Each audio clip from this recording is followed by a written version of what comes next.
Smiling for the camera?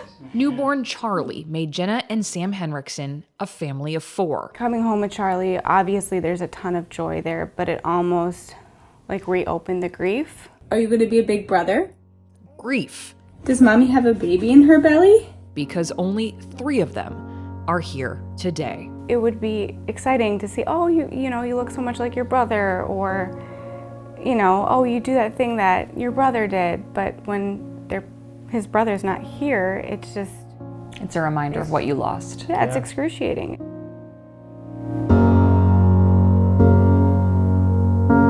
He was just the happiest boy ever. Happy and healthy. Hudson was an energetic, typical toddler. He loved food. Oh my gosh, the boy could eat. He loved to eat. And Sam and Jenna were typical first-time parents, a little nervous and extra cautious. You hear about SIDS, and I was always worried. I was so strict on the safe sleep. You know, like he was never in our bed. He was always in a crib. And then you get to that first year and you think, okay, we're good. He's good.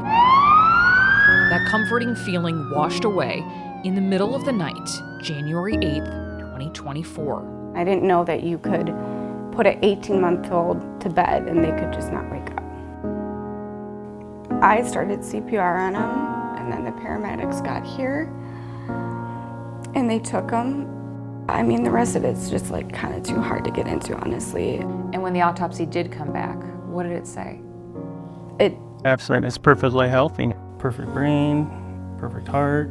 The Henriksens were left with a frustrating explanation. There was no explanation. Hudson's death was undetermined and categorized as SUDC, a sudden unexplained death in childhood. We've heard of SIDS, of course, but I'd never heard of SUDC. I didn't know this could happen. I do think that the average American has not heard of SUDC, despite it being the 4th leading cause of death in toddlers. Dr. Erin Bowen is a pediatrician and vice president of the SUDC Foundation. She says SUDC means there is a full autopsy, but no cause of death, no explanation why they died. It's different than SIDS, sudden infant death syndrome, because it occurs in children 1 year old and older. Right now, there is no known cause and no way to prevent it. How many families have been affected by this? So we estimate that approximately 500 children annually are affected by SUDC, but what we recognize is it's likely that that's an underrepresentation. Underrepresented because there is a lack of knowledge this even exists, not just among parents, but medical professionals, including at one point, Dr. Bowen. He went down for his nap like he normally would, and it was about an hour into his nap that my husband found him unresponsive. Her son, 17-month-old Connor, died in 2016. To this day, his cause of death is undetermined. I thought, how could I as a pediatrician not be able to even know that this could happen? How do you negotiate raising awareness with this without terrifying parents that, oh, something could happen to your child and there's nothing you can do about it? That's why I think we really do need to talk about it more, because until we start talking about it more and making it more commonplace to hear about it, we're not going to get funding, we're not going to get answers, and we're not going to start preventing these tragedies. The SUDC Foundation is pushing for more awareness and research because right now, it has very little of both.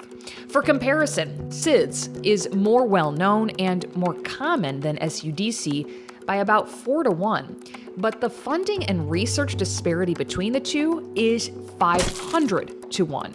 How do you feel about the funding for SUDC, how much it's getting?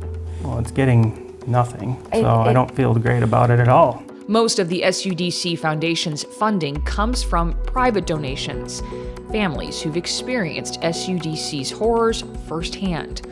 SUDC is working to get federal funding, which experts say has made an incredible impact in reducing SIDS deaths.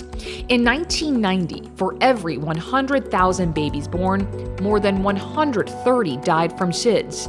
That number has decreased nearly every year since.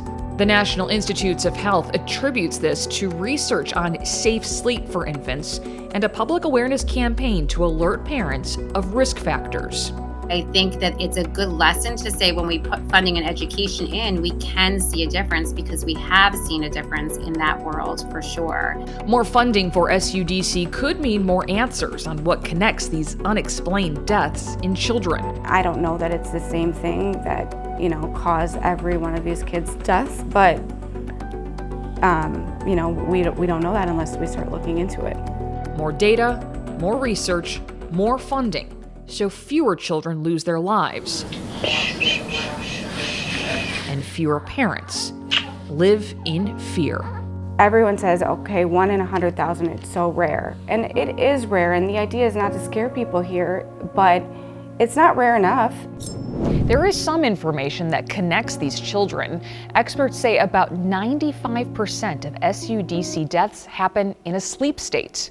It can happen to any child under the age of 18, and most of the children impacted are boys and toddlers, and some had mild illnesses like a cold or fever. On the days Hudson and Connor died, both of them had mild temperatures. There are studies underway testing the genetics of parents and their children connected with SUDC.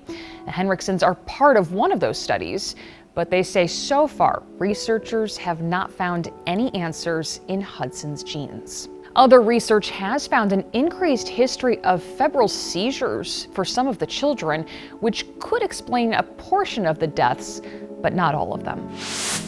The Henriksons haven't stopped fighting for answers. Since Hudson's death, they've hosted and participated in fundraisers for SUDC research to keep Hudson's memory alive.